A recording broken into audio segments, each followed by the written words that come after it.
Have you ever done emotion training? Welcome to this week's micro lesson. We are going to talk about how to train ourselves for greater emotional fortitude. So if you reference back to your emotion bullseye, you have discovered about yourself the differences for you between pebble, brick, and boulder emotional experiences. You've also discovered over the last multiple months that there are certain emotions that are harder for you to manage. It's harder to manage the physiology of them.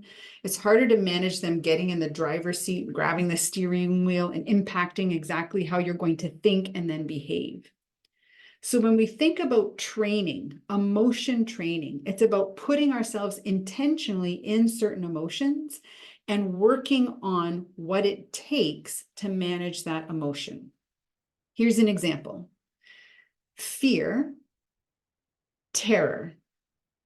They're magnitudes of the core emotion of fear. Uneasy is another magnitude. Being able to assess our capacity in each of these magnitudes highlights exactly where we need to start doing our training. So if you experience uneasiness and you're still able to master your physiology, your breathing, and your mind, where your mind goes, what it says, and your behaviors, then your emotional fortitude is rock solid at the uneasy stage.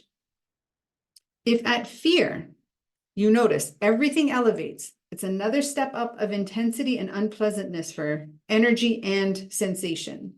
However, you recognize you're still able to manage your physiology, your breathing, the narrative in your mind, and you can still function and perform. However, when you get to terror or terrified, you might recognize, I can't manage that emotion. It completely consumes me and takes over. Then that is where you want to aim your emotion training.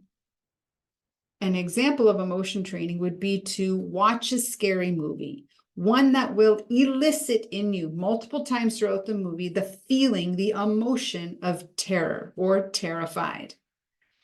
And when you're watching the movie, you practice permission to be in that emotion.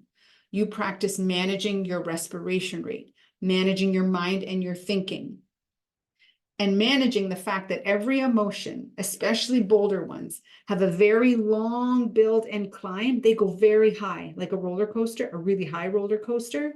And once the emotion peaks, it dissipates quite quickly.